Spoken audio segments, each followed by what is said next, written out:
Hello everyone welcome to LRG classes. बर्तमान आमे plus 3 fifth semester history honours रो DSC 1 रो यूनिट 2 रो गोटे इंपोर्टेंट लॉन्ग क्वेश्चन डिस्कशन करिया। या पूर्व क्लास रे आमे भौमवंश ऊपर पढुतले किपरि भौमवंश रो शेष रे शासन व्यवस्था बहुत कमजोर होइतिला और समवंशी माने ताको कोन करथिले हासिल कर देथिले तांको राज्य गुडी को। तो आमे सेही समवंश ऊपर पढिबा। ओके, तो मझिरे आमे सोमवंश मध्य पढ़ुଥିଲେ ତାଙ୍କର ଗୋଟେ ଝିଅଟିକୁ କିଏ ଭୌମବଂଶର ରାଜା ବାହା ହେଇଥିଲେ। ପଢିବା ତାଙ୍କ ଉପରେ ହେଲା, ସୋମବଂଶ ଉପରେ ଡିଟେଲରେ। କ୍ୱେଶ୍ଚନଟି ହେଉଛି ସୋମବଂଶୀ ଶାସନ ସମ୍ପର୍କରେ ଏକ ନିବନ୍ଧ ଲେଖ। ଓଡ଼ିଶାର ସାଂସ୍କୃତିକ ଓ ରାଜନୈତିକ ଇତିହାସରେ ଖ୍ରୀଷ୍ଟୀୟ ନବମ ଶତାବ୍ଦୀର ଶେଷ ଭାଗରୁ ଦ୍ୱାଦଶ ଶତକର ପ୍ରଥମ ଭାଗ ପର୍ଯ୍ୟନ୍ତ ସୋମବଂଶୀ ବା ପାଣ୍ଡୁବଂଶୀ ମାନଙ୍କୁ ରାଜତ୍ୱ ସମୟ ହେଉଛି ଏକ ଗୌରବମୟ ଅଧ୍ୟାୟ। ଓକେ, ସୋମବଂଶୀ ମାନ ପାଣ୍ଡୁବଂଶୀ ବୋଲି ମଧ୍ୟ କୁହାଯାଉଥିଲା। କଳା ସ୍ଥାପତ୍ୟ କ୍ଷେତ୍ରରେ ସୋମବଂଶୀ ରାଜାମାନେ ଅବଦାନ ଅବିସ୍ମରଣୀୟ। ସୋମବଂଶୀଙ୍କ ତାମ୍ରଲେଖରୁ ଜଣାଯାଏ ଯେ ସୋମବଂଶୀ ରାଜାମାନେ ପ୍ରାଚୀନ ସୋମ ବା ଚନ୍ଦ୍ର ବଂଶୋଦ୍ଭବ ଥିଲେ। ଓକେ, ସୋମ ବା ଚନ୍ଦ୍ର ବଂଶୋଦ୍ଭବ ଥିଲେ। ସେମାନଙ୍କ ରାଜତ୍ୱ କାଳରେ ଓଡ଼ିଶାରେ ଶୈବ ଧର୍ମର, ସୋମବଂଶୀ ମାନେ କଣ, ଶୈବ ଧର୍ମ ଉନ୍ନତିର ଶୀର୍ଷ ସ୍ଥାନ। ତାଙ୍କ ଭୌମବଂଶର ଅଧିକାଂଶ କଣ ଥିଲେ, ବୌଦ୍ଧ ଧର୍ମ ଥିଲେ। କେବଳ ତାଙ୍କ ଯୋଉ ରାଣୀ ମାନେ ଆସିଥିଲେ ସେମାନେ ନିହାତି ଭାବେ ବୈଷ୍ଣବ ଶୈବ ଥିଲେ ହେଲା, କିନ୍ତୁ ଓରିଜିନାଲ ରାଜା ମାନେ ପ୍ରାୟତଃ କଣ ଥିଲେ, ବୌଦ୍ଧ ଧର୍ମର ଥିଲେ। କିନ୍ତୁ ଆମେ ଯେତେବେଳେ ସୋମବଂଶ କଥା ପଢୁଛେ ଏମାନେ କୋଉ ଧର୍ମର ଥିଲେ, ଶୈବ ଧର୍ମର ଥିଲେ। ସେଇ ସମୟରେ ଏକାମ୍ର କ୍ଷେତ୍ର ଭୁବନେଶ୍ୱର ସମଗ୍ର ଭାରତ ବର୍ଷର ଶୈବ ଧର୍ମର ଏକ ପ୍ରଧାନ ପୀଠ ଥିଲା। ସେମାନଙ୍କର 200 ବର୍ଷର ଶାସନ ଓଡ଼ିଶା ଇତିହାସକୁ ଏକ ନୂତନ ରୂପରେଖ ପ୍ରଦାନ କରିଥିଲା। ତାମ୍ରଲେଖ, ଶିଳାଲେଖ, ତାମ୍ରଲେଖ ମାନେ ତମ୍ବା ପତ୍ର ଲେଖିକି ଥାଉଛନ୍ତି ହେଲା, ଯାହା ଲେଖିବା କଥା। ସେତେବେଳେ କାଗଜ କଲମ ନଥିଲା ନା, ତ ଶିଳାଲେଖ ପଥର ଲେଖା ହେଇଥିବା ବା ପ୍ରତ୍ନତାତ୍ତ୍ୱିକ କିଛି ଜିନିଷ ପତ୍ରରୁ, ଅବଶେଷରୁ ଓ ସାହିତ୍ୟ ଗ୍ରନ୍ଥରୁ ସମବଂଶୀ ଶାସକ ମାନଙ୍କର କୀର୍ତ୍ତି ସମ୍ପର୍କରେ ଅନେକ ତଥ୍ୟ ମିଳେ। ଐତିହାସିକ ତଥ୍ୟ ମଧ୍ୟରୁ ଅପ୍ରକାଶିତ ଦେଓଗାଁ ତାମ୍ର ଶାସନ, ଭୌମକର ଅଭିଲେଖ, ଅନନ୍ତ ବର୍ମା ଓ ଚୋଡଗଙ୍ଗ ଦେବଙ୍କ କୋନି ତାମ୍ର ଶାସନ, ରାଜେନ୍ଦ୍ର ଚୋଳଙ୍କ ତିରୁମଲାଇ ଶିଳାଲେଖ, କଳଚୁରୀ ନାଗ ତେଲୁଗୁ ଚୋଡ ଭଞ୍ଜବଂଶୀ ଅଭିଲେଖ, ଏଇ ସବୁ ଜିନିଷ ପ୍ରଧାନ। ଏଇ ସବୁରୁ ଆମେ ଜାଣିବାକୁ ପାଉଛେ ଆମ ସୋମବଂଶ ବିଷୟରେ। ସୋମବଂଶୀ ରାଜତ୍ୱ କାଳରେ ନିର୍ମିତ ମନ୍ଦିର, ମୂର୍ତ୍ତି ଓ ଜୈନ ବୌଦ୍ଧ କଳା ଓ ସ୍ଥାପତ୍ୟରୁ ସାମାଜିକ ଓ ଧର୍ମୀୟ ଅବସ୍ଥା ସମ୍ପର୍କରେ ଜଣାଯାଏ। ବିଭିନ୍ନ ସାହିତ୍ୟ ଗ୍ରନ୍ଥ ଯେମିତି କି ସନ୍ଧ୍ୟକର ନନ୍ଦୀଙ୍କ ରାମଚରିତ, ସତନନ୍ଦଙ୍କ ଭାସ୍ୱତୀ, କୃଷ୍ଣ ମିଶ୍ରଙ୍କ ପ୍ରବୋଧ ଚନ୍ଦ୍ରୋଦୟ ନାଟକ ଓ ବିଭିନ୍ନ ପୁରାଣ ଯେମିତି କହିବା ଆମେ କୁର୍ମ ପୁରାଣ, ପଦ୍ମ ପୁରାଣ, ଭୂମିଖଣ୍ଡ, ବ୍ରହ୍ମ ପୁରାଣ, ସ୍କନ୍ଦ ପୁରାଣ, ଉତ୍କଳଖଣ୍ଡ, ବୃହନାରଦୀୟ ପୁରାଣ, ମାଦଳା ପାଞ୍ଚି, ଏଇ ସବୁରୁ ଆମେ ସୋମବଂଶୀ ରାଜତ୍ୱ ସମ୍ପର୍କରେ, ଓଡ଼ିଶା ରାଜନୈତିକ ସାମାଜିକ ଧର୍ମ ସମ୍ପର୍କରେ ଅନେକ ସୂଚନା ମିଳୁଛି। ସୋମବଂଶୀ ମାନେ ପାଣ୍ଡୁବଂଶୀ ନାମରେ ପ୍ରାଚୀନ ଇତିହାସରେ ପରିଚିତ। ଏହି ବଂଶର ରାଜା ମାନେ କାହାର ଥିଲେ, ଚନ୍ଦ୍ରଙ୍କ ବଂଶଧର ଥିଲେ, ଚନ୍ଦ୍ର ବଂଶୋଦ୍ଭବ ଥିଲେ। ସମ୍ଭବତଃ ସୋମବଂଶୀ ମାନେ ପାଣ୍ଡବଙ୍କ ବଂଶଧର।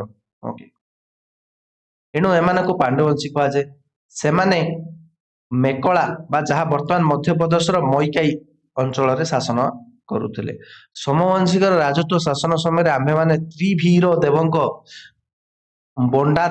ବଣ୍ଡା ତାମ୍ର ଫଳକ, ମହାନନ ରାଜାଙ୍କର ଅଧବା ଫଳକ, ମହାଶିବ ଗୁପ୍ତଙ୍କ ବଣ୍ଡା ଫଳକ, ଜନ୍ମେଜୟଙ୍କ ତାମ୍ର ଫଳକ, ଆରଙ୍ଗ ଶିଳାଲେଖ, ଶିରିପୁର ଶିଳାଲେଖରୁ ସମ୍ୟକ ସୂଚନା ପାଇଥାଉ। ଏଥିସହିତ ସମସାମୟିକ ସେଇ ସମୟରେ ଯେମିତି ଆମେ ଭଞ୍ଜ ରାଜବଂଶ କଥା କହିବା, ଭୌମକର ରାଜବଂଶ କଥା କହିବା, ଗଙ୍ଗ ଶିଳାଲିପିରୁ ମଧ୍ୟ ସୋମବଂଶୀ ରାଜା ବିଷୟରେ କିଛି ଜାଣିବାକୁ ପାଇଥାଉ। ତଥାପି ବଂଶାନୁବଳୀ ଯେମିତି ଆମେ ଜାଣିଛେ, ମହାଶିବ ଗୁପ୍ତ ଥିଲେ, ତାପରେ ଆସିଲେ ତାଙ୍କଠୁ ଜନ୍ମେଜୟ ପ୍ରଥମ, ତାପରେ ଯଜାତି ପ୍ରଥମ, ବିଚିତ୍ର ବୀର, ପୃଥ୍ୱୀ ମହାଦେବୀ ହେଲା। ପୃଥ୍ୱୀ ମହାଦେବୀ ତାଙ୍କ ଝିଅଟା, ପୃଥ୍ୱୀ ମହାଦେବୀ ସେପଟ ଆଡେ ପଳେଇଗଲେ, ଭୌମ ବଂଶରେ ବାହା ହେଇଥିଲେ ହେଲା। ତ ଏପଟ ଆଡେ ଦେଖ, ଭୀମରଥ ସିଏ ବି ଶାସନ କରିଥିଲେ ନା, ସେଇଥିପାଇଁ ଦେଇଥିବ ତାଙ୍କ ନା ହେଲା। ଧର୍ମରଥ, ନାହୁସ, ଇନ୍ଦ୍ରରଥ, ଅଭିମନ୍ୟୁ। ଓକେ, ତ ଅଭିମନ୍ୟୁରୁ ପୁଣି ଥରେ ବାହା ଝିଅ ହେଲା କଣ, ସରି ପୁଅ ହେଲା ଚଣ୍ଡିହର ଯଜାତି ଦ୍ୱିତୀୟ, ତାପରେ ଉତ୍ତ୍ୟତ କେଶରୀ ଆଉ ଅଭିମନ୍ୟୁ ଦ୍ୱିତୀୟ, ଦି ଭାଗରେ ହେଇଗଲା ଶାସନ। ତାପରେ ଏମାନେ ସବୁ ଶାସନ କରିଛନ୍ତି, ତାମାନେ ହେଲା ଯୋଉମାନେ ଶାସନ କରିଛନ୍ତି ତାଙ୍କ ନାଁ ଦିଆଯାଇଛି ହେଲା। ତାପରେ ଏଠି ଜନ୍ମେଜୟ ଦ୍ୱିତୀୟ ଏପଟେ ଶାସନ କଲେ, ଏପଟ ସାଇଡ୍ ଆସିଲେ କିଏ, କୁମାର ସୋମେଶ୍ୱର। ତାପରେ ଜନ୍ମେଞ୍ଜ ଦ୍ୱିତୀୟଙ୍କର ଯୁବରାଜ ଧର୍ମରଥ ପୁରଞ୍ଜୟ କନଦେବ ଏଇଭଳି ଭାବେ ଏମାନେ ଶାସନ କରିଛନ୍ତି। ତ ଦେଖିବାକୁ ଗଲେ କଣ ନା ତିବର ଦେବ ଦକ୍ଷିଣ କୋଶଳର ପାଣ୍ଡୁବଂଶୀ ବା ସମବଂଶୀ ମାନଙ୍କର ପ୍ରଥମ ରାଜା ଓ ପ୍ରତିଷ୍ଠାତା କିଏ? ତିବର ଦେବ ହେଲା। ତିବର ଦେବ ଥିଲେ ପ୍ରଥମ। ସେ ପ୍ରାୟତଃ 695ରୁ 722 725 ପର୍ଯ୍ୟନ୍ତ ଶାସନ କରିଥିଲେ। ନବମ ଶତାବ୍ଦୀର ଆରମ୍ଭରେ ରାଷ୍ଟ୍ରକୂଟ ରାଜା ତୃତୀୟ ଗୋବିନ୍ଦ, ଏଇଟା ଆମେ ଏ ଆଙ୍କ ନାଁ କୋଉଠି ପଢିଥିଲେ? ୟା ପୂର୍ବ ଭିଡିଓରେ ମଧ୍ୟ ଆମେ ଡିସ୍କସନ କରିଥିଲେ ଭୌମବଂଶୀ ବେଳକୁ ସିଏ ସମବଂଶୀ ରାଜ୍ୟ ଆକ୍ରମଣ କରିଥିଲେ। ସିଏ ସେଇଠି ବି ଆକ୍ରମଣ କରିଥିଲେ, ଏଇଠି ବି ଆକ୍ରମଣ କଲେ। ଫଳରେ ସମବଂଶୀ ରାଜ୍ୟ ରାଷ୍ଟ୍ରକୂଟ ରାଜା ତୃତୀୟ ଗୋବିନ୍ଦଙ୍କ ବସତ୍ୱ ସ୍ୱୀକାର କରିଯାଇଥିଲେ। ତ ସମବଂଶୀ ରାଜା କଣ ହେଇଥିଲେ? ହାରି ଯାଇଥିଲେ। ଓକେ, ତ 814 ଖ୍ରୀଷ୍ଟାବ୍ଦରେ ଦ୍ୱିତୀୟ ଗୋବିନ୍ଦ କଣ କଲେ ନା ପ୍ରାଣତ୍ୟାଗ କରିଦେଲେ। ଓକେ, ଯୋଉ ତୃତୀୟ ଗୋବିନ୍ଦ ଯୋଉ ରାଜାଟି ଆକ୍ରମଣ କରିକି ସମବଂଶୀ ମାନଙ୍କୁ ହରାଇ ଦେଇଥିଲେ ସିଏ ମରିଗଲେ। ମରିଗଲା ପରେ କଣ ହବ? ସମବଂଶୀ ମାନେ ପୁଣି ଥରେ ଆଉ ଥରେ ଉଠିକି ସ୍ୱାଧୀନ ହେଇଗଲା। ଏହି ସମୟରେ ପଶ୍ଚିମ ପ୍ରାନ୍ତରୁ କଳଚୁରୀ ମାନେ ଆକ୍ରମଣ କଲେ। ଏଣୁ ନବମ ଶତାବ୍ଦୀର ମଧ୍ୟଭାଗରୁ ସମବଂଶୀ ରାଜାମାନେ ପୂର୍ବ ଦିଗରେ ବିସ୍ତାର କରିବା ପାଇଁ ସେମାନେ ତତ୍ପର ହବା ଲାଗିଲେ। କାରଣ ପଶ୍ଚିମ ଆଡୁ ତ କିଏ ଆକ୍ରମଣ କରୁଛନ୍ତି? କଳଚୁରୀ ମାନେ ଆକ୍ରମଣ କରୁଛନ୍ତି। ତେଣୁ ପଶ୍ଚିମ ଆଡେ ତ ଆଉ ନ ଯାଇକି ସେମାନେ ପୂର୍ବ ଆଡକୁ ବିସ୍ତାର କରିବାରେ ଲାଗିଲେ। ଦକ୍ଷିଣ କୋଶଳର ଶେଷ ସମବଂଶୀ ରାଜା ଥିଲେ ବାଲାର୍ଜୁନ ଶିବଗୁପ୍ତ। 810 ଖ୍ରୀଷ୍ଟାବ୍ଦରେ ତାଙ୍କରି ମଧ୍ୟ ମୃତ୍ୟୁ ହେଇଗଲା। ଏହାପରେ ଦୀର୍ଘ ଅର୍ଦ୍ଧ ଶତାବ୍ଦୀ ଧରି ସମବଂଶୀ ରାଜା ମାନଙ୍କର ବଂଶାନୁବଳୀ ଅଜ୍ଞାତ ହୋଇ ରହିଛି। ତାପରେ ଆଉ କିଛି ଜଣା ପଡିଲାନି ହେଲା। ତାପରେ କିଏ କାହାର କଣ କିଛି ହେଲା ମତେ ଜଣା ପଡି ନାହିଁ। ପୁଣି ସମବଂଶୀ ରାଜା ପ୍ରଥମ ଜନ୍ମେଜୟ ତାପରେ ବାହାରିଲେ। ପ୍ରଥମ ଜନ୍ମେଜୟଙ୍କ ଠାରୁ ଦ୍ୱାଦଶ ଶତାବ୍ଦୀ ପର୍ଯ୍ୟନ୍ତ ବଂଶାନୁବଳୀର ଆମ ତଥ୍ୟ ମିଳୁଛି। ତ ତାପରେ କଣ ହେଇଥିଲା ଆଉ ଏତେ ଜଣା ପଡିନାହିଁ। ପ୍ରଥମ ଜନ୍ମେଜୟଙ୍କ ଶିଳାଲେଖାରୁ ଶିବଗୁପ୍ତ ତାଙ୍କର ପୂର୍ବବର୍ତ୍ତୀ ରାଜା ବୋଲି ଉଲ୍ଲେଖିତ ହୋଇଛି। ଖାଲି ଏଥିରୁ ଆମେ ଜାଣିପାରୁଛୁ ଯେ ଶିବଗୁପ୍ତ ସେ ପୂର୍ବରୁ ଥିଲେ। ଦକ୍ଷିଣ କୋଶଳର ସମବଂଶୀ ରାଜାମାନେ ଓଡ଼ିଶାରେ ରାଜତ୍ୱ କରୁଥିଲେ। ତ ପ୍ରଥମ ଆମେ ପଢିବା ପ୍ରଥମ ଜନ୍ମେଞ୍ଜୟ, ଯାହାକୁ ଗୋଟେ ଉପାଧି ମିଳିଥିଲା କଣ? ମହାଭବଗୁପ୍ତ। ପ୍ରଥମ ଜନ୍ମେଞ୍ଜୟ ମହାଭବଗୁପ୍ତ ପ୍ରଥମ ଜନ୍ମେଞ୍ଜୟ ଯିଏ ସିଏ ଜଣେ ସମବଂଶୀ ରାଜା ଥିଲେ। ଜନ୍ମେଞ୍ଜୟ ପ୍ରଥମ ତାମ୍ରପତ୍ରରୁ ଆମେ ଜାଣୁ ଯେ ତାଙ୍କ ପିତାଙ୍କ ନାଁ ଥିଲା ମହାଶିବଗୁପ୍ତ। ପଶ୍ଚିମରେ କଳଚୁରୀ ରାଜବଂଶୀୟ କ୍ଷମତାର ଅଭିବୃଦ୍ଧି ହେତୁ ଦକ୍ଷିଣ କୋଶଳର ସମବଂଶୀ ରାଜାମାନେ ପୂର୍ବ ଦିଗରେ ସେମାନଙ୍କ କ୍ଷମତା ବିସ୍ତାର କରିବାକୁ ବାଧ୍ୟ ହୋଇଥିଲେ। ପ୍ରଥମ ଜନ୍ମେଞ୍ଜୟ ସିଂହାସନ ଆରୋହଣ କଲା ବେଳକୁ କଳଚୁରୀ ରାଜା ଦକ୍ଷିଣ କୋଶଳର ପଶ୍ଚିମ ଅଂଶକୁ ଦଖଲ କରି ନେଇଯାଇଥିଲେ। ସେତେବେଳେ ଏହି ଅଂଶକୁ ଡାହାଳ ବା ଚେଦି ବୋଲି କୁହାଯାଉଥିଲା। କୋଉ ଅଂଶଟାକୁ? ଯୋଉଟା କି ଏଇ ଯୋଉ କଳଚୁରୀ ମାନେ ନେଇଯାଇଥିଲେ। ତେଣୁ ପ୍ରଥମ ଜନ୍ମେଞ୍ଜୟକୁ ସିଂହାସନ ଆରୋହଣ ସମୟରେ ଦକ୍ଷିଣ କୋଶଳର ପୂର୍ବାଂଶ ଅର୍ଥାତ୍ ସମ୍ବଲପୁର ହେଲା, କୋଶଳର ପୂର୍ବାଂଶ ଯେମିତି ସମ୍ବଲପୁର, କଳାହାଣ୍ଡି, ବଲାଙ୍ଗୀର ଏଇ ସବୁ ଜିଲ୍ଲାରେ ସମବଂଶୀ ରାଜତ୍ୱ ସୀମିତ ଥିଲା। ପ୍ରଥମ ଜନ୍ମେଞ୍ଜୟଙ୍କ ପୁତ୍ର ପ୍ରଥମ ଯଯାତି ତାମ୍ର ଶାସନରୁ ଜଣାଯାଏ ଯେ ପ୍ରଥମ ଜନ୍ମେଞ୍ଜୟ କଳଚୁରୀ ମାନଙ୍କୁ ପରାସ୍ତ କରିଥିଲେ ହେଲା। ସେ ଭାଗିକି ଯାଉଥିଲେ, ତାପରେ ପୁଣି ଆଉଥରେ ଆସିକି ପରାସ୍ତ ମଧ୍ୟ କରିଛନ୍ତି। ବାସ୍ତବରେ ରାଜନୈତିକ ସ୍ୱାର୍ଥ ଦୃଷ୍ଟିରୁ ପ୍ରଥମ ଜନ୍ମେଞ୍ଜୟ ଭୌମକର ରାଜା ଚତୁର୍ଥ ଶୁଭଙ୍କର କନ୍ୟା। ଏଇଟା ତ ଆମେ ପଢିଥିଲେ ପୂର୍ବ ଭିଡିଓରେ କି ଭୌମକର ବଂଶରେ କଣ ହେଇଥିଲା? ଚତୁର୍ଥ ଶୁଭକରକୁ ତାଙ୍କ ଝିଅକୁ ଦେଇ ଦେଇଥିଲେ, ପୃଥ୍ୱୀ ମହାଦେବୀକୁ। ବୈବାହିକ ସମ୍ପର୍କ ସ୍ଥାପନ କରିଥିଲେ। ତାପରେ ପ୍ରଥମ ଜନ୍ମେଞ୍ଜୟଙ୍କ ଜୀବଦଶାରେ ଚତୁର୍ଥ ଶୁଭକର ଦେବ ପ୍ରାଣତ୍ୟାଗ କରିଥିଲେ। ଆଉ ଚତୁର୍ଥ ଶୁଭକରଙ୍କ ମୃତ୍ୟୁ ପରେ କଣ ହେଲା? ଭୌମକର ସିଂହାସନ ପାଇଁ ତାଙ୍କ ପତ୍ନୀ ପୃଥ୍ୱୀ ମହାଦେବୀ ଓ ଅନୁଜ ତୃତୀୟ ଶୁଭକର ଦେବ ମଧ୍ୟରେ ବିବାଦ ସୃଷ୍ଟି ହେଇଥିଲା। ଆଉ ନିଜ କନ୍ୟାର ପକ୍ଷ ନେଇ ପ୍ରଥମ ଜନ୍ମେଞ୍ଜୟ ଏହି ବିବାଦରେ ହସ୍ତକ୍ଷେପ କରିଥିଲେ ଓ ତୃତୀୟ ଶୁଭକର ଦେବକୁ ହତ୍ୟା କରିଦେଇଥିଲେ। ଯୋଉଟା କି ଆମେ ଅନୁମାନ କରିଥିଲେ ବୋଲି ଆଗ ଥର ପଢିଥିଲେ ହେଲା। ତୃତୀୟ ଶୁଭକର ଦେବ କିଛି ସମୟ ପାଇଁ ରହିଥିଲେ ହେଲା। ମାନେ ଗୋଟେ ଭାଇ ମରିଗଲା, ବୁଝିପାରିଲ କି ନାଇଁ? ଯାହାକୁ କି ପ୍ରଥମ କାହାକୁ? ପୃଥ୍ୱୀ ମହାଦେବୀ ଝିଅ ଦେଇଥିଲେ। ଓକେ, ଜନ୍ମେଞ୍ଜୟଙ୍କ ଝିଅକୁ ଦେଇଥିଲେ ପୃଥ୍ୱୀ ମହାଦେବୀକୁ ଦେଇ ବାହାଘର କରିଥିଲେ। ତାପରେ ଇଏ ମଲା ପରେ କଣ ହେଇଥିଲା? ଆର ଭାଇଟା ଶାସନ କରିଥିଲା। ପୁଣି ଆର ଭାଇ ଶାସନ କରିଥିଲା, ତାକୁ ମଧ୍ୟ କଣ କରିଥିଲା? ଇଏ ଯାଇକି ବାପା ଜନ୍ମେଞ୍ଜୟ ଯାଇକି ମାରିଦେଲେ, ଯାହା ଫଳରେ ତାଙ୍କ ଝିଅକୁ ସେଥିରେ ଶାସନ ଗାଦି ବସାଇଲେ, ପୃଥ୍ୱୀ ମହାଦେବୀକୁ। ଏହା ଫଳରେ କଣ ହେଲା ନା ପୃଥ୍ୱୀ ମହାଦେବୀ ଭୌମକର ସିଂହାସନରେ ଅଧିଷ୍ଠିତ ହୋଇଥିଲେ ଏବଂ ଭୌମକର ରାଜ୍ୟର ରାଜନୀତିରେ ସମବଂଶୀ ମାନେ ସେମାନଙ୍କ ପ୍ରଭାବ ବିସ୍ତାର କରିଥିଲେ। ଯୁଦ୍ଧ କଲେ, କୂଟନୀତି କରିକି ପ୍ରଥମ ଜନ୍ମେଞ୍ଜୟ ନିଜକୁ ଜଣେ ଶକ୍ତିଶାଳୀ ରାଜା ରୂପେ ପ୍ରତିଷ୍ଠିତ କରିପାରିଥିଲେ। ନିହାତି ବହୁତ କୂଟନୀତିରେ ଆଗେଇ ଥିଲେ। ଏଥିରୁ ଆମେ ଜାଣିବାକୁ ପାଉଛେ ତା ଝିଅକୁ ସେଥିରେ ଜବରଦସ୍ତି ମାରିମୁରା କରିକି ତା ସ୍ୱାମୀକୁ ହେଲେ ମାରି ଦେଇଥିବେ କହିହଉନି। ତ ସେ ନିଜ ରାଜ୍ୟର ପରିସର ବୃଦ୍ଧି କରିଥିଲେ। ପ୍ରଥମ ଜନ୍ମେଜୟ ନିଜକୁ ଶାସକ ରୂପେ ପ୍ରତିଷ୍ଠା କରିବା ପରେ ହିଞ୍ଜିଳି ମଣ୍ଡଳର ରଣଭଞ୍ଜ ଦେବକୁ ପରାସ୍ତ କରି ବୌଦ୍ଧ ଫୁଲବାଣୀ ନିଜର ସାମ୍ରାଜ୍ୟ ବିସ୍ତାର କରିଥିଲେ। ଏହା ଉତ୍କଳ ବିଜୟ ପାଇଁ ଉତ୍କୃଷ୍ଟ ଭୂମି ଥିଲା। ପ୍ରଥମ ଜନ୍ମେଜୟ ନିଜର ଅସାଧାରଣ ପ୍ରତିଭା ଓ ବୀରତ୍ୱର ପରିଚୟ ପ୍ରଦାନ କରି ଓଡ଼ିଶାରେ ସମବଂଶୀ ଶାସନ ପ୍ରତିଷ୍ଠା କରିଥିଲେ। ସେ ପରମେଶ୍ୱର ପରମ ଭଟ୍ଟାରିକ ତ୍ରିକଳିଙ୍ଗାଧିପତି ଉପାଧିରେ ଭୂଷିତ ହେଇଥିଲେ। ତାପରେ ଆସିଲା ମହାଶିବଗୁପ୍ତ ପ୍ରଥମ ଯଯାତି। ପ୍ରଥମ ଜନ୍ମେଜୟଙ୍କ ମୃତ୍ୟୁ ପରେ ମହାଶିବଗୁପ୍ତ ପ୍ରଥମ ଯଯାତି ସିଂହାସନ ଆରୋହଣ କରିଥିଲେ। ସେ ସମାଜ ସୁଦୃଢ଼ କରିବା ସହିତ ରାଜ୍ୟ ବିସ୍ତାର ନୀତି ଅବଲମ୍ବନ କରିଥିଲେ। ସିଂହାସନ ଆରୋହଣ କରିବା ପରେ ତାଙ୍କ ରାଜଧାନୀ ସୁବର୍ଣ୍ଣପୁରରୁ ବିନୀତପୁରକୁ ପରିବର୍ତ୍ତନ କରିଥିଲେ। ଓକେ, ରାଜଧାନୀ ସୁବର୍ଣ୍ଣପୁର ଥିଲା, ତାପରେ ତାକୁ ବିନୀତପୁରକୁ ନେଲେ। ଏହା ମହାନଦୀ କୂଳରେ ଅବସ୍ଥିତ। ପୁନର୍ବାର ପ୍ରଥମ ଯଯାତି ଶାସନର 15 ବର୍ଷ ପରେ ରାଜଧାନୀ ଯଯାତି ନଗରକୁ ସ୍ଥାନାନ୍ତରିତ କରିଥିଲେ। କେବଳ ଭୌମବଂଶ ହିଁ ଗୋଟେ ଜିନିଷ, ସେମାନେ ତାଙ୍କର ଶାସନ ଏଇ ରାଜଧାନୀ ଚେଞ୍ଜ ଏତେ କରିନଥିଲେ, ଗୋଟେ ଜାଗା ଥିଲା। କିନ୍ତୁ ଆଉ ବାକି ସମସ୍ତେ ଖାଲି ଏଡି ସେଡି ଖାଲି ଟ୍ରାନ୍ସଫର କରିଥିବେ। ତ କିନ୍ତୁ ଯାହା ବି ହଉ ସେ ଯଯାତି ନଗରକୁ ତାପରେ ସ୍ଥାନାନ୍ତର କଲେ। ବିଶ୍ୱରୂପ ଦେଶ ଏହାକୁ ଆଚ୍ଛା ଯଯାତି ନଗର ଯୋଉଟା କୁହାଯାଉଛି ବର୍ତ୍ତମାନର ଯାଜପୁର ହେଇଥିବ ଆଉ। ଏହା ଯଯାତି ତୀର୍ଥ ନାମରେ ପରିଚିତ। ରାଜତ୍ୱର ଅଷ୍ଟମ ବର୍ଷରେ ପ୍ରଥମ ଯଯାତିଙ୍କ ଦ୍ୱାରା ଜାରି କରାଯାଇଥିବା ତାମ୍ର ଶାସନରୁ ଜଣାପଡେ ଯେ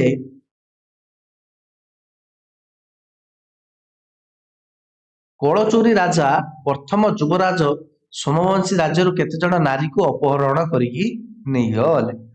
ଏହାର ଏକ ଅଂଶକୁ ପୋଡ଼ି ଛାରଖାର ମଧ୍ୟ କରିଦେଇଥିଲେ। ଏହି ଅପହୃତା ନାରୀମାନଙ୍କ ଉଦ୍ଧାର ପାଇଁ ଏହା ବ୍ୟତୀତ ଶତ୍ରୁ ରାଜ୍ୟରୁ କେତେକ ହସ୍ତୀ ଓଡ଼ିଶାକୁ ନେଇ ଆସିଥିଲେ। ସିଏ ଲଢେଇ କରିକି ଯାଇକି ସେ ଝିଅ ଗୁଡାକୁ ଆଣିଲେ, ପ୍ଲସ ତାଙ୍କ ରାଜ୍ୟରୁ ହାତୀ ଗୁଡାକ ଗଲେ କିଛି ଧରିକି ପଳେଇ ଆସିଲେ, ପୁରା ଫିଲ୍ମ ଷ୍ଟାଇଲ ଆଉ। ତ ଚାଲ ତାପରେ ପ୍ରଥମ ଯଯାତି ଖିଞ୍ଜିଳି ମଣ୍ଡଳ ଅର୍ଥାତ ବୌଦ୍ଧ ଫୁଲବାଣୀ ଅଞ୍ଚଳର ରାଜା ଶତ୍ରୁଭଞ୍ଜଙ୍କ ସହିତ ସେ ଯୁଦ୍ଧ କରିଥିଲେ। ତାପରେ ସେ ଶତ୍ରୁଭଞ୍ଜଙ୍କୁ ବୌଦ୍ଧ ଅଞ୍ଚଳରୁ ବିତାଡ଼ିତ କରିଥିଲେ। ଆଉ ବୌଦ୍ଧ ଅଞ୍ଚଳ ମଧ୍ୟ ତାଙ୍କ ଅଞ୍ଚଳକୁ ନେଇଗଲା ଆଉ। ପ୍ରଥମ ଯଯାତିଙ୍କର ରାଜତ୍ୱର ତ୍ରୟୋଦଶ ବର୍ଷରେ ଜାରି କରାଯାଇଥିବା ଏକ ତାମ୍ର ଶାସନରୁ ଜଣାଯାଏ ଯେ ଗନ୍ଧତପତି ମଣ୍ଡଳରେ ଗୋଟିଏ ଗ୍ରାମ ଦାନ କରିଥିଲେ। ଏହି ଗନ୍ଧତପତି ମଣ୍ଡଳ ସାମ୍ପ୍ରତିକ ଫୁଲବାଣୀ ଜିଲ୍ଲାରେ ଅବସ୍ଥିତ। ତାମାନେ କଣ ହେଇଥିଲା ନା ସିଏ ଗୋଟେ ରାଜ୍ୟ ଦାନ କରିଥିଲେ, ତାମାନେ ଆମେ ଜାଣିପାରୁଛେ ଫୁଲବାଣୀ ଅଞ୍ଚଳ ମଧ୍ୟ ତାଙ୍କ କଣ୍ଟ୍ରୋଲରେ ଥିଲା। 934 ଖ୍ରୀଷ୍ଟାବ୍ଦରେ ସୁଦ୍ଧା ଭଞ୍ଜବଂଶୀ ମାନେ ଖିଞ୍ଜିଳି ମଣ୍ଡଳରୁ ବିତାଡ଼ିତ ହୋଇଯାଇଥିଲେ। ଏହାପରେ ସେମାନେ ଭୌମକର ରାଜ୍ୟର ରାଜନୀତିରେ ହସ୍ତକ୍ଷେପ କରିଥିଲେ ହେଲା। ତ ଆମେ ଜାଣିଛେ ଭଞ୍ଜବଂଶୀର ଗୋଟେ ଝିଅଟି ଯାଇକି କିଏ ସେଇଠି ଶାସନ କରିଥିଲା। ଓକେ, ଭୌମ ବଂଶରେ। ଠିକ ଅଛି। ପ୍ରଥମ ଯଯାତିଙ୍କ ସର୍ବଶ୍ରେଷ୍ଠ କୃତି ଥିଲା ଭୌମ ରାଜ୍ୟ ଅଧିକାର। ତ ଯଯାତି ମାନଙ୍କର କଣ ମେଇନ ହେଲା କଣ ନା ଭୌମ ବଂଶ ଅଧିକାର କରିଦେଇଥିଲେ, ଯୋଉଟା କି ଆମେ ପୂର୍ବ ଭିଡିଓରେ ମଧ୍ୟ ପଢିଥିଲେ କି ସୋମବଂଶୀ ମାନେ କଣ କରିଥିଲେ, ଭୌମ ବଂଶକୁ ଆସ୍ତେ ଆସ୍ତେ ଅଧିକାର କରିଦେଇଥିଲେ। ତ ଯଦିଚ ଏହା କୌଣସି ଅଭିଲେଖ ଦର୍ଶାଯାଇ ନାହିଁ, ଏହା ସତ୍ୟ ଯେ ଭୌମ ରାଜ୍ୟ ତାଙ୍କ ଅଧୀନରେ ଥିଲା, ଏଇଟା କିନ୍ତୁ କଣ୍ଟ୍ରୋଲରେ ଥିଲା। ରାଜତ୍ୱର ନବମ ବର୍ଷରେ ସେ ଦକ୍ଷିଣ ତୋଷାଳୀ ନିକଟରେ ଥିବା ଚନ୍ଦ୍ରଗ୍ରାମ ଶଙ୍ଖପାଣି ନାମକ ଜଣେ ବ୍ରାହ୍ମଣକୁ ଦାନ କରିଥିବା କଟକ ସନନ୍ଦରୁ ପ୍ରମାଣିତ। ତାଙ୍କ ସାମ୍ରାଜ୍ୟ ତୋଷାଳୀ ପର୍ଯ୍ୟନ୍ତ ବିସ୍ତୃତ ଥିଲା। କଟକର ଗୋଟେ ଏରିଆକୁ ଯଦି ସେ ଦାନ ଦେଇ ପାରୁଛନ୍ତି, ତାମାନେ କଣ ସେ ଏରିଆଟା ତାଙ୍କ କଣ୍ଟ୍ରୋଲରେ ଥିଲା। ଆଉ କଟକ ହେଲା କୋଉଟା, ତୋଷାଳୀ ରାଜ୍ୟର ଅଂଶ। ବୁଝିପାରୁଛନ୍ତି? ସେଇଠୁ ଆମେ ଜାଣିବାକୁ ପାଉଛୁ ତୋଷାଳୀ କାହା କଣ୍ଟ୍ରୋଲରେ ରହିଯାଇଥିଲା, ପ୍ରଥମ ଯଯାତିଙ୍କ ବା ଅର୍ଥାତ ସୋମବଂଶ ରାଜା ପ୍ରଥମ ଯଯାତିଙ୍କ କଣ୍ଟ୍ରୋଲକୁ ପଳେଇ ଆସିଥିଲା ହେଲା। ଏଇଠୁ ଆମେ ଜାଣିବାକୁ ପାଉଛୁ ଯେ ଭୌମ ରାଜ୍ୟ ଇତିହାସ ଏଇଭଳିଆ ହିଁ ମାନେ ଅନୁମାନ କରିକି ଚଲାଯାଉଛି ହେଲା। ତ ମାଦଳା ପାଞ୍ଜିରୁ ଜଣାଯାଏ ଯେ ପ୍ରଥମ ଯଯାତି ପୁରୀରେ ପୁରୁଷୋତ୍ତମଙ୍କ ପାଇଁ ମନ୍ଦିର ନିର୍ମାଣ କରିଥିଲେ। କିମ୍ବଦନ୍ତୀ ଅନୁସାରେ ପ୍ରଥମ ଯଯାତି କନୌଜରୁ 10,000 ବ୍ରାହ୍ମଣ ଅଣେଇଥିଲେ ଏବଂ ବୈତରଣୀ ନଦୀ କୂଳସ୍ଥ ଯାଜପୁରରେ ଦଶାଶ୍ୱମେଧ ଯଜ୍ଞ କରିଥିଲେ। ତୋଷାଳୀ ଉପରେ ପ୍ରଥମ ଯଯାତିଙ୍କ ଆଧିପତ୍ୟ ପ୍ରତିଷ୍ଠିତ ହେବା ପରେ ପଶ୍ଚିମ ଓଡ଼ିଶାର ମାଳ ଅଞ୍ଚଳ, ଉପକୂଳବର୍ତ୍ତୀ ଓଡ଼ିଶା ମଧ୍ୟରେ ଯୋଗାଯୋଗ ସ୍ଥାପିତ ହୋଇଥିଲା। ତାଙ୍କ ପୃଷ୍ଠପୋଷକତାରେ ଉତ୍କଳୀୟ ସଂସ୍କୃତିରେ ବ୍ରାହ୍ମଣୀୟ ଧର୍ମର ପ୍ରଭାବ ବୃଦ୍ଧି ପାଇଥିଲା। ପ୍ରଥମ ଯଯାତିଙ୍କ ପରେ ମହାଭବ ଗୁପ୍ତ ଭୀମରଥ ହେଲା, ଯିଏକି 995ରୁ 980 ଖ୍ରୀଷ୍ଟାବ୍ଦ ଶାସନ କରିଥିଲେ। ଏହି ସମୟରେ ତ୍ରିପୁରୀର କଳଚୁରୀ ବଂଶୀୟ ଲକ୍ଷ୍ମଣ ରାଜା सोमवंशी राज्य को आक्रमण कर भीमरथ को परास्त कर देइथिले। आ भीमरथଙ୍କ ପରେ ତାଙ୍କ ପୁଅ ମହାଶିବଗୁପ୍ତ ଧର୍ମରଥ ଶାସନ କରିଥିଲେ। ସେ ଜଣେ ଶକ୍ତିଶାଳୀ ରାଜା ଥିଲେ। ବ୍ରହ୍ମେଶ୍ୱର ମନ୍ଦିର ଶିଳାଲେଖରେ ତାଙ୍କ ପୌରାଣିକ ବୀର ପରଶୁରାମଙ୍କ ସହିତ ତୁଳନା କରାଯାଇଛି, ମାନେ ବହୁତ ବୀର ଥିଲେ ବୋଲି କୁହାଯାଉଛି। ଆଉ ଧର୍ମରଥ ଦେଖ, ଭୀମରଥ ତ ହାରି ଯାଇଥିଲା କଳଚୁରୀ ମାନଙ୍କ ଠାରୁ, ତାପରେ ସେ କେତେ କଳଚୁରୀ ମାନେ କିଛି ଏରିଆ ନେଇଯାଇଥିବେ। ଆଉ ତାପରେ ପୁଣି ତାଙ୍କ ପୁଅ ଆସିଲା କିଏ, ଧର୍ମରଥ। ଧର୍ମରଥ ପୁରାପୁରି ବହୁତ ବୀର ଥିଲା, କିନ୍ତୁ ସିଏ କଣ ଥିଲା, ଅପୌତ୍ରିକ ଥିଲା। ସେଥିପାଇଁ ତାଙ୍କ ପରେ ତାଙ୍କ ଅନୁଜ ତା ସାନ ଭାଇ ନହୁଷ ସିଂହାସନ ଆରୋହଣ କଲା। କିନ୍ତୁ ସିଂହାସନ ପାଇଁ ନହୁଷ ଆଉ ଇନ୍ଦ୍ରରଥ, ଯିଏକି କଳିଙ୍ଗର ଶାସକ ଥିଲେ, ତାଙ୍କ ମଧ୍ୟରେ ଯୁଦ୍ଧ ହେଲା। ଏଥିରେ ନହୁଷ ପ୍ରାଣ ହରାଇଲା, ତ ଇନ୍ଦ୍ରରଥ ପୁରାପୁରି ନେଇଗଲା, କଳିଙ୍ଗର ଶାସକ ସେ ନେଇଗଲେ। କିନ୍ତୁ ତାଙ୍କ ଶାସନ ସମୟରେ ପରମାର ବଂଶୀୟ ରାଜା ଭୋଜ ଓ ରାଜେନ୍ଦ୍ର ଚୋଳଙ୍କ ଓଡିଶା ଆକ୍ରମଣ ଫଳରେ ଇନ୍ଦ୍ରରଥର ରାଜରତ୍ୱ, ମାନେ ଇନ୍ଦ୍ରରଥ ନେଇଗଲା, କିନ୍ତୁ ଇନ୍ଦ୍ରରଥ ଉପରେ ମଧ୍ୟ ଆଉ ଥରେ ଅନ୍ୟ ରାଜା ମାନେ ଆକ୍ରମଣ କରିଦେଇଥିଲେ ହେଲା, ଭୋଜ ଓ ରାଜେନ୍ଦ୍ର ଚୋଳ, ତ ଯୋଉମାନେ କି ଇନ୍ଦ୍ରରଥକୁ ହଟେଇ ଦେଇଥିଲେ। ତାପରେ ଏମାନେ ଯୋଉ ଦବିକି ଥିବେ, ଏମାନେ ଉଠି ଯାଇଥିବେ ପୁଣି ଥରେ। ଆଉ ଚନ୍ଦ୍ରହର ଯଜାତି ଦ୍ୱିତୀୟଙ୍କ ପରେ ପୂର୍ବରୁ 4 ଜଣ ଶାସକ ଯଥା ଭୀମରଥ, ମହାଶିବଗୁପ୍ତ ପ୍ରଥମ, ଧର୍ମରଥ, ନହୁଷ, ଇନ୍ଦ୍ରରଥ ରାଜତ୍ୱ କରୁଥିଲେ। ରାଜ୍ୟର ଶାନ୍ତି ଶୃଙ୍ଖଳା ପ୍ରତିଷ୍ଠା ପାଇଁ ଏହି ସମୟରେ ସୋମବଂଶୀୟ ମନ୍ତ୍ରୀ ଓ ସାମନ୍ତ ମାନେ ଚଣ୍ଡିହାର ଯଜାତି ନାମଧେୟ ଜୈନିକ ସୋମବଂଶୀକୁ ହେଲା। ବର୍ତ୍ତମାନ ଦେଖ, ଯିଏ ମାନେ ସୋମବଂଶର ଯୋଉ ରାଜା ଥିଲେ, ଦେଖ ଭଲସେ ବୁଝ, ସୋମବଂଶ ରାଜା ଥିଲେ କି ଧର୍ମରଥ। ଧର୍ମରଥ ଅପୌତ୍ରିକ, ତାଙ୍କ ଭାଇ ନହୁଷ ଶାସନ କଲା, କିନ୍ତୁ ନହୁଷ ଉପରେ କବ୍ଜା କରି ନେଲେ କିଏ, ଇନ୍ଦ୍ରରଥ। କିନ୍ତୁ ଇନ୍ଦ୍ରରଥ ଉପରେ ଅନ୍ୟ ରାଜା ମାନେ ଆକ୍ରମଣ କରିକି ତାଙ୍କ ରାଜ୍ୟକୁ ଅବସାନ କରିଦେଲେ, ତ ଇନ୍ଦ୍ରରଥ ପାୱାର ସରିଗଲା। ପୁଣି ଥରେ ଏଇ ଯୋଉ ସୋମବଂଶର ଯୋଉ ଏରିଆ ଥିଲା, ସେଠିକା ଯୋଉ ମନ୍ତ୍ରୀ ମାନେ ଥିଲେ, ଯୋଉ ସାମନ୍ତ ମାନେ ଥିଲେ ହେଲା, ସେମାନେ କଣ କଲେ, ଜଣ ଗୋଟେ ସୋମବଂଶୀ ରାଜାକୁ ବାଛିଲେ ହେଲା, ତାକୁ ଶାସନ ଭାର ଅର୍ପଣ କରିଥିଲେ। ଇଏ ସେଇ ଅଭିମନ୍ୟୁଙ୍କ ପୁଅ ଆଉ ବିଚିତ୍ର ବୀରଙ୍କ ନାତି, ଯାହା ବି ହଉଥିବ, ଜଣକୁ ସିଏ ସିଂହାସନରେ ବସାଇଲେ। ଚଣ୍ଡିହାର ଯଜାତି ଓଡିଶା ଇତିହାସର ଦ୍ୱିତୀୟ ଯଜାତି ନାମରେ ପରିଚିତ। ରାଜତ୍ୱର ତୃତୀୟ ବର୍ଷରେ ଦ୍ୱିତୀୟ ଯଜାତି ଏକ ସନନ୍ଦ ଜାରି କରିଥିଲେ। ସେଥିରେ ତାଙ୍କୁ ପୌରାଣିକ ରାଜା ନନ୍ଦ, ନହୁଷ, ମାନ୍ଧାତା ଓ ଭରତଙ୍କ ସହିତ ତୁଳନା କରାଯାଇଛି। ରାଜତ୍ୱର ଆରମ୍ଭରେ ଦ୍ୱିତୀୟ ଯଜାତି କଳିଙ୍ଗ, ଉତ୍କଳ, କୋଶଳ ଉପରେ ଶାସନ କରୁଥିଲେ। ତାଙ୍କ ରାଜ୍ୟର ପଶ୍ଚିମରେ କଳଚୁରୀ, ଦକ୍ଷିଣରେ ଚୋଳ ରାଜା ଓ ବଙ୍ଗ ରାଜା, ପୂର୍ବରେ ଗୌଡର ପାଳ ରାଜା ପ୍ରଧାନ ଶତ୍ରୁ ଥିଲେ। ବହୁତ ଗୁଡା ଶତ୍ରୁ ଥିଲେ। ଆଉ ତାଙ୍କ ରାଜତ୍ୱର ଶେଷ ବେଳକୁ ତ୍ରିପୁରାର କଳଚୁରୀ ରାଜା ଗାଙ୍ଗେୟ ଦେବ ଓ ତୁମା ତାର କଳଚୁରୀ ସାମନ୍ତ କମଳ ରାଜା ମିଳିତ ଭାବରେ ସୋମବଂଶୀ ରାଜ୍ୟ ଉପରେ ଆକ୍ରମଣ କରିଥିଲେ। ଗାଙ୍ଗେୟ ଦେବ ସୋମବଂଶୀ ରାଜ୍ୟର ବହୁତ ଧନରତ୍ନ ଅସ୍ଥି ହର୍ଷ ନେଇଯାଇଥିଲେ ହେଲା, ଏମାନଙ୍କୁ ହରେଇକି ନେଇଯାଇଥିଲେ। ଦ୍ୱିତୀୟ ଯଜାତି ପରମ ଶିବଭକ୍ତ ଥିଲେ। ମାଦଳ ପାଞ୍ଜି ଅନୁସାରେ ଭୁବନେଶ୍ୱର ଲିଙ୍ଗରାଜ ମନ୍ଦିରରେ ନିର୍ମାଣ କାର୍ଯ୍ୟ ଆରମ୍ଭ କରିଥିଲେ କିଏ, ଆମର ଦ୍ୱିତୀୟ ଯଜାତି, ଏବଂ ତାଙ୍କର ପୁତ୍ର ଉଦ୍ୟତ କେଶରୀ ଏହି ମନ୍ଦିରର ନିର୍ମାଣ କାର୍ଯ୍ୟ ଶେଷ କରିଥିଲେ। ଯଜାତି ଦ୍ୱିତୀୟ ବ୍ରାହ୍ମଣ ଧର୍ମର ପୃଷ୍ଠପୋଷକ ଥିଲେ।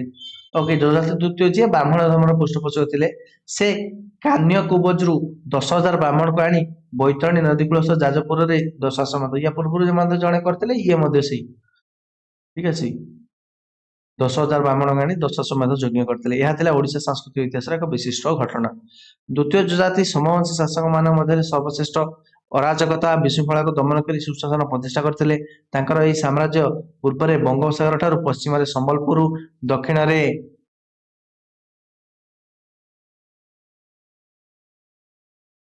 ଦକ୍ଷିଣରେ ଦଣ୍ଡକ ଭୁକ୍ତିରୁ ଗଞ୍ଜାମ ପର୍ଯ୍ୟନ୍ତ ବିସ୍ତୃତ ଥିଲା। ତାଙ୍କର ସାମ୍ରାଜ୍ୟରେ ବ୍ରାହ୍ମଣ ଧର୍ମର ପ୍ରସାର ଘଟିଥିଲା। ଉଦ୍ୟତ କେଶରୀ ମହାଭାଗ ଗୁପ୍ତ ଦ୍ୱିତୀୟ ଯଜାତିଙ୍କ ପରେ ଉଦ୍ୟତ କେଶରୀ ସିଂହାସନ ଆରୋହଣ କରିଥିଲେ, ଯିଏକି ଲିଙ୍ଗରାଜ ମନ୍ଦିର କାର୍ଯ୍ୟ ଶେଷ କରିଥିଲେ। ରାଜତ୍ୱ ଆରମ୍ଭରେ ସେ କୋଶଳ, ଉତ୍କଳ, ଉଡ୍ର ଦେଶ ଉପରେ ଶାସନ କରିଥିଲେ।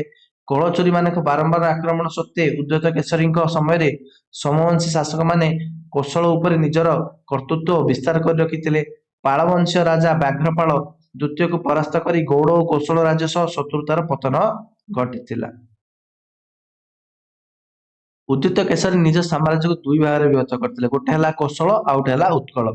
କୋଶଳକୁ ଅଭିମନ୍ୟୁଙ୍କ ହସ୍ତରେ ଅର୍ପଣ କରାଯାଇଥିଲା ଏବଂ ତାଙ୍କୁ ଦାୟିତ୍ୱ ଦେଇଥିଲେ। କଳଚୋରୀ ମାନେ ଆକ୍ରମଣରୁ କୋଶଳକୁ ରକ୍ଷା କରିବା ପାଇଁ ସୀମାନ୍ତରେ ତ୍ରିପୁଞ୍ଜ ଉପାଧିଧାରୀ ସାମରିକ କର୍ମଚାରୀ ମାନଙ୍କୁ ନିଯୁକ୍ତି ଦେଇଥିଲେ। ଧର୍ମ ତଥା କଳା କ୍ଷେତ୍ରରେ ଉଦ୍ୟୋତ କେଶରୀଙ୍କ ଶାସନ କାଳରେ ଯଥେଷ୍ଟ ବିକାଶ ଘଟିଥିଲା। ସେ ଶିବ ଭକ୍ତ ଥିଲେ। ଲିଙ୍ଗରାଜ ମନ୍ଦିର ନିର୍ମାଣ କାର୍ଯ୍ୟ ଶେଷ କରିଥିଲେ। ଶିବଙ୍କ ଉପାସକ ହେଲେ ମଧ୍ୟ ସେ ଜୈନ ମାନଙ୍କ ପୃଷ୍ଠପୋଷକତା କରିଥିଲେ। ସେ କୁମାର ପର୍ବତରେ 24 ଜଣ ଜୈନ ତୀର୍ଥଙ୍କର ମାନଙ୍କର ମୂର୍ତ୍ତି ପ୍ରତିଷ୍ଠା କରିଥିଲେ। ଉଦ୍ୟୋତ କେଶରୀଙ୍କ ମାଙ୍କ ନାଁ ହେଲା କଳାବତୀ ଦେବୀ। ଭୁବନେଶ୍ୱରରେ ସିଏ ବ୍ରହ୍ମେଶ୍ୱର, ଯୋଉ ଉଦ୍ୟୋତ କେଶରୀଙ୍କ ମା ଯିଏକି ପ୍ରଥମ ଯଯାତିଙ୍କ ସ୍ତ୍ରୀ, ସେ କଳାବତୀ, ସେ ବ୍ରହ୍ମେଶ୍ୱର ମନ୍ଦିର ସେ ପ୍ରତିଷ୍ଠା କରିଥିଲେ। ମନ୍ଦିରରେ ସେ ଏକ ଶିଳାଲେଖ ସ୍ଥାପନ କରିଥିଲେ। ଏହି ଶିଳାଲେଖରୁ ଓଡ଼ିଶାରେ ସମବଂଶୀ ରାଜତ୍ୱ ସମ୍ପର୍କରେ ଗୁରୁତ୍ୱପୂର୍ଣ୍ଣ ତଥ୍ୟ ମିଳେ। ଓଡ଼ିଶାରେ ସମବଂଶୀ ରାଜତ୍ୱ ଏକ ଗୁରୁତ୍ୱପୂର୍ଣ୍ଣ ଭୂମିକା ରହିଛି। ଭୌମକର ରାଜବଂଶର ଅରାଜକତା ଓ ବିଶୃଙ୍ଖଳାର ପତନ ଘଟାଇ ସମବଂଶୀ ଶାସନର ପ୍ରତିଷ୍ଠା ହୋଇଥିଲା। ତ ମାନେ ବହୁତ ଦେଖ, ଭୌମବଂଶର ହଟେଇକି ଏମାନେ ଶାସନ କରିଥିଲେ। ତ ଏମାନଙ୍କ ସମୟରେ ମଧ୍ୟ ବହୁତ ଗୁଡାକ ଆକ୍ରମଣ ଚାଲି ରହିଥିଲା। ନିରଙ୍କୁଶ ଶାସନ ବ୍ୟବସ୍ଥା, ଶାସନ ନୀତି, ପ୍ରଜାମାନଙ୍କ ଏଇଭଳିଆ ତ ମାଡଗୋଳ ହବା ଯୋଗୁ ହିଁ ଇଂରେଜ ମାନେ ପଶି ପାରିଥିଲେ ନା ଭାରତରେ। କଣ୍ଟ୍ରୋଲରେ ହିଁ ନଥିଲେ, ଆଉ ସମସ୍ତେ ଖାଲି ମାଡଗୋଳ ହଉଥିଲେ। ଆଉ ଏହି ସମୟରେ ଓଡ଼ିଶାର ମନ୍ଦିର ସ୍ଥାପତ୍ୟର ପୂର୍ଣ୍ଣ ବିକାଶ ହୋଇଥିଲା। ଭୁବନେଶ୍ୱରରେ ଥିବା ମୁକ୍ତେଶ୍ୱର, ରାଜାରାଣୀ, ଲିଙ୍ଗରାଜ, ବ୍ରହ୍ମେଶ୍ୱର ମନ୍ଦିର ଏହାର ନିଦର୍ଶନ। ମୁକ୍ତେଶ୍ୱର ମନ୍ଦିରର କାରୁକାର୍ଯ୍ୟ ଉତ୍କଳୀୟ ସ୍ଥାପତ୍ୟର ମୁକ୍ତା ରୂପେ ବର୍ଣ୍ଣନା କରାଯାଇଛି। ଭୁବନେଶ୍ୱରର ଲିଙ୍ଗରାଜ ମନ୍ଦିର 1030 ରୁ 1065 ଖ୍ରୀଷ୍ଟାବ୍ଦ ମଧ୍ୟରେ ନିର୍ମିତ ହୋଇଥିଲା। ଆଉ ମନ୍ଦିରକୁ ପଥରରେ ନିର୍ମାଣ କରାଯାଇଛି। ଏ ତ ଜାଣିଛ ସମସ୍ତେ, ଲିଙ୍ଗରାଜ ମନ୍ଦିର ପଥର ନିର୍ମାଣ ହେଇଛି। ଆଉ ଓଡ଼ିଶାର କଳା ସ୍ଥାପତ୍ୟର ନୈପୁଣ୍ୟ ପ୍ରକାଶ କରେ। ଦ୍ୱିତୀୟ ଜନ୍ମେଞ୍ଜୟ। ଉଦ୍ୟୋତ କେଶରୀଙ୍କ ପରେ ତାଙ୍କ ପୁଅ ଚତୁର୍ଥ ମହାଶିବଗୁପ୍ତ, ସେ ଦ୍ୱିତୀୟ ଜନ୍ମେଞ୍ଜୟ ନାଁରେ ହିଁ ପରିଚିତ ହେଲା। ସେ ଖ୍ରୀଷ୍ଟାବ୍ଦ 1065ରେ ସିଂହାସନ ଆରୋହଣ କରିଥିଲେ। ଏହି ତଥ୍ୟ କର୍ଣ୍ଣଦେବଙ୍କ ରତ୍ନଗିରି ତାମ୍ର ଶାସନରୁ ଜଣାଯାଏ। ଏହି ତାମ୍ର ଶାସନରେ କୋରାପୁଟର ବସ୍ତର ଅଞ୍ଚଳରେ ରାଜତ୍ୱ କରୁଥିବା ଛିଣ୍ଡକ ନାଗବଂଶୀୟ ରାଜା ପ୍ରଥମ ସୋମେଶ୍ୱର ଖ୍ରୀଷ୍ଟାବ୍ଦ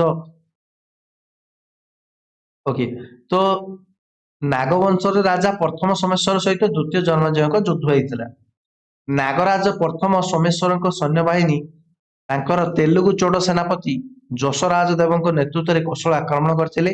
ଖ୍ରୀଷ୍ଟାବ୍ଦ 1070ରେ ଯଶରାଜ ଦେବ କୋଶଳ ଅଧିକାର ପୂର୍ବକ ସୁବର୍ଣ୍ଣପୁରରୁ ଦ୍ୱିତୀୟ ଜନ୍ମେଞ୍ଜୟଙ୍କୁ ପ୍ରଶାସକକୁ ବହିଷ୍କାର କରିଦେଇଥିଲେ। ଓକେ, ମାନେ ଦ୍ୱିତୀୟ ଜନ୍ମେଞ୍ଜୟଙ୍କ ଯାହାକୁ ସେଠି ଶାସନ କରିବା ପାଇଁ ରଖିଥିଲେ ସୁବର୍ଣ୍ଣପୁରରେ, ତାକୁ ସିଏ ହଟେଇକି ନେଇଯାଇଥିଲେ। କିଏ? ଯଶରାଜ ଦେବ, ଯିଏକି ନାଗରାଜ ପ୍ରଥମ ସୋମେଶ୍ୱରଙ୍କ ସେନାପତି ହେଲା, ତେଲୁଗୁ ଚୋଡ ସେନାପତି। ଏହା ଫଳରେ ଦ୍ୱିତୀୟ ଜନ୍ମେଞ୍ଜୟଙ୍କ ରାଜତ୍ୱ କାଳରେ କୋରାପୁଟ, ବୌଦ୍ଧ, ବଲାଙ୍ଗୀର କେତେକ ଅଞ୍ଚଳକୁ ନେଇ ଗଠିତ ତ୍ରିକଳିଙ୍ଗ ତେଲୁଗୁ ଚୋଡଙ୍କ ଶାସନାଧୀନ ହେଇଗଲା। ଏସବୁ ଅଞ୍ଚଳ ମଧ୍ୟ ନେଇଗଲେ ସେମାନେ। ତାପରେ ପୁରଞ୍ଜୟ ଖ୍ରୀଷ୍ଟାବ୍ଦ 1085ରୁ 1100। ଦ୍ୱିତୀୟ ଜନ୍ମେଞ୍ଜୟଙ୍କ ପରେ ତାଙ୍କ ପୁତ୍ର ପଞ୍ଚମ ମହାଭାବଗୁପ୍ତ ପୁରଞ୍ଜୟ ସୋମବଂଶୀ ସିଂହାସନରେ ଆରୋହଣ କଲା। ତାପରେ ସେ ଥିଲେ କିନ୍ତୁ ଅପୁତ୍ରିକ। ତାଙ୍କ ପରେ ଅନୁଜ ପଞ୍ଚମ ମହାଭାବଗୁପ୍ତ କର୍ଣ୍ଣଦେବ ଖ୍ରୀଷ୍ଟାବ୍ଦରେ 1100ରେ ଶାସନ କଲେ। ସେ ଥିଲେ ସୋମବଂଶର ଶେଷ ନରପତି। କର୍ଣ୍ଣଦେବଙ୍କ ରାଣୀ ଥିଲେ କର୍ପୂରଶ୍ରୀ। କର୍ଣ୍ଣଦେବଙ୍କ ରାଜତ୍ୱ କାଳରେ ସୋମବଂଶୀ ରାଜ୍ୟ ଉତ୍ତରରେ ପାଳ ଓ ଦକ୍ଷିଣରେ ଶକ୍ତିଶାଳୀ ଗଙ୍ଗ ରାଜ୍ୟ ମଧ୍ୟରେ ଲୁପ୍ତ ହେବାକୁ ଲାଗିଲା। ଓକେ, ତ ଏଇ ଯୋଉ କର୍ଣ୍ଣଦେବ ଥିଲେ କଣ, ସୋମବଂଶୀର ଲାଷ୍ଟ ରାଜା। ତ ଉତ୍ତର ଭାଗଟାକୁ କିଏ ନେଇଗଲେ? ପାଳ ମାନେ ନେଇଗଲେ। ଉତ୍ତର ଅଞ୍ଚଳଟାକୁ କୋଉମାନେ ନେଲେ? ପାଳ ରାଜ୍ୟ ମାନେ ନେଇଗଲେ। ଆଉ ଦକ୍ଷିଣରେ ଗଙ୍ଗ ରାଜ୍ୟ ମାନେ ଆସିଗଲେ। ଗଙ୍ଗ ରାଜ୍ୟ ସେ ଓଡିଶା ଶାସନ କରୁଛନ୍ତି, ୟାପରେ ଆମେ ପଢିଥିଲେ ନା। ତ ସେ ଗଙ୍ଗ ରାଜ୍ୟ ମାନେ ନେଇଗଲେ। ତ ଆସ୍ତେ ଆସ୍ତେ ନେଇ ପୁରାପୁରି ଲୋପ ହେଇଗଲା। 1110 ଖ୍ରୀଷ୍ଟାବ୍ଦରେ ଚୋଡଗଙ୍ଗ ଦେବ କର୍ଣ୍ଣଦେବକୁ ପରାସ୍ତ କରି ଉତ୍କଳ ପୁରାପୁରି ନେଇଗଲେ। ଚୋଡଗଙ୍ଗ ଦେବ କିଏ? ଗଙ୍ଗ ବଂଶର। ତ ଖିଲର ମନ୍ଦିର ଲେଖ, ଏଇ ସବୁ ଜିନିଷରେ ଆମେ ଜାଣୁ ହେଲା। ଖ୍ରୀଷ୍ଟାବ୍ଦ 1118 ପୂର୍ବରୁ କର୍ଣ୍ଣଦେବଙ୍କ ମୃତ୍ୟୁ ହୋଇଯାଇଥିଲା। ଏହି ସମୟରେ ଶୃଙ୍ଖଳିତ ଶାସନ ବ୍ୟବସ୍ଥା, ସ୍ୱଚ୍ଛଳ ଅର୍ଥନୈତିକ ବ୍ୟବସ୍ଥା, କାରୁକାର୍ଯ୍ୟର ନୈପୁଣ୍ୟ, ଶାସକମାନଙ୍କ ବୀରତ୍ୱ, ପ୍ରଜା ଉଚ୍ଛଳ ନୀତି, ଭୌଗୋଳିକ ସ୍ଥିତି ଗଠନ ଦିଗରେ ଏକ ଦୃଢ ପଦକ୍ଷେପ, ଏଥିରେ ତିଳେମାତ୍ର ସନ୍ଦେହ ନାହିଁ। ଏଣୁ ମଧ୍ୟଯୁଗ ଓଡିଶା ଇତିହାସରେ ସୋମବଂଶୀ ରାଜତ୍ୱ ଏକ ଅଧ୍ୟାୟ ସୃଷ୍ଟି କରିଥିଲା। ଯଦି ଆମେ ଦେଖିବା, ସୋମବଂଶୀ ରାଜାମାନେ ସମ୍ବଲପୁର, ବଲାଙ୍ଗୀର ଏଇପଟ ଏରିଆ ମଧ୍ୟ ଶାସନ କରୁଥିଲେ। ବାଲେଶ୍ୱର, ତାପରେ ତ ବାଲେଶ୍ୱର, କଟକ, ତୋଶାଳ ଅଧିକାର କରିଦେଇଥିଲେ। ତାପରେ ପୁରୀ, ଗଞ୍ଜାମ, କଳାହାଣ୍ଡି, ମୟୂରଭଞ୍ଜ, ମେଦିନୀପୁର ଜିଲ୍ଲାର କିଛି ଅଂଶ ଶାସନ କରୁଥିଲେ।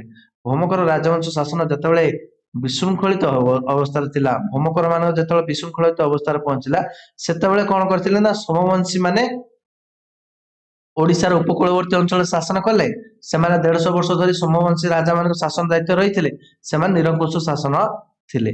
राजा को शासन कार्य सहयोग करने ସେଇ ସମୟରେ କଣ ହଉଥିଲା ନା ମନ୍ତ୍ରୀ ତିଲକ, ମହାସନ୍ଧି ବିଗ୍ରହ, ମହାମନ୍ତ୍ରୀ, ପୁରୋହିତ, ଦଣ୍ଡପାଶିକ, ରଣକ ଏଇମାନଙ୍କୁ ନିଯୁକ୍ତି ଦିଆଯାଉଥିଲା। ଏମାନେ ରାଜାଙ୍କ କାର୍ଯ୍ୟରେ ସାହାଯ୍ୟ କରୁଥିଲେ।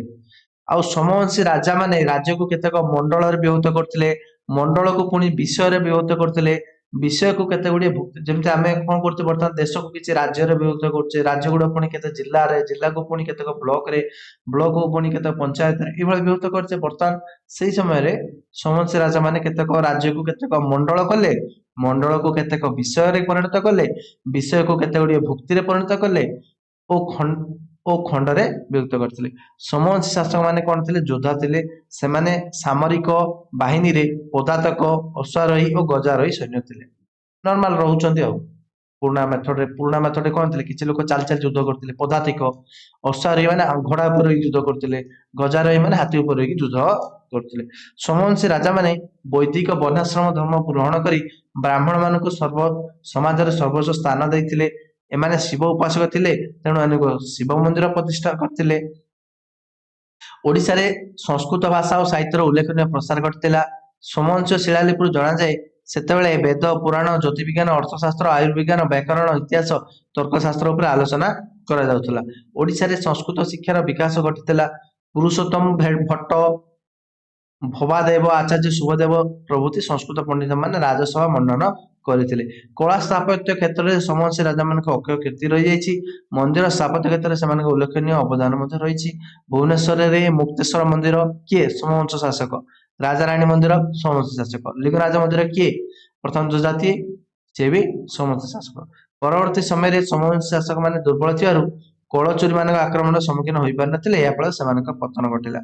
କଳଚୁରୀ ମାନେ କିଛି ନେଇଗଲେ, ଆଉ କିଛି ତ ନେଇଗଲେ, ତାପରେ ଗଙ୍ଗ ବଂଶ ଆସିବ, ଗଙ୍ଗ ବଂଶ କଳଚୁରୀ ମାନଙ୍କୁ ବି ହଟେଇକି ପୁରାପୁରି ସବୁ ନେଇଯିବ ହେଲା। ଏଇଭଳି ଭାବେ ଆମେ କ୍ୱେଶ୍ଚନ ଆନ୍ସର ସଲ୍ଭ କରିଛେ। ଆଶା କରୁଛି ସମସ୍ତେ ବୁଝିପାରିଥିବ। ଆଜିର କ୍ଲାସଟି ସମସ୍ତଙ୍କୁ ଭଲ ଲାଗିଥିବ। ଭଲ ଲାଗିଲେ ସମସ୍ତେ ଭିଡିଓଟିକୁ ଲାଇକ୍ କର, ସାଙ୍ଗମାନେ ମଧ୍ୟ ସେୟାର କର, ଆଉ ଚ୍ୟାନେଲକୁ ଯଦି ଏପର୍ଯ୍ୟନ୍ତ ସବସ୍କ୍ରାଇବ କରିନ ସବସ୍କ୍ରାଇବ କରିଦିଅ, କାରଣ ଆମେ ୟା ପରେ ମଧ୍ୟ ଏଇଭଳିଆ କ୍ୱେଶ୍ଚନ ଗୁଡିକ ବା +3 ରିଲେଟେଡ୍ ଭିଡିଓ ଗୁଡିକ କରିବା। Okay, thank you.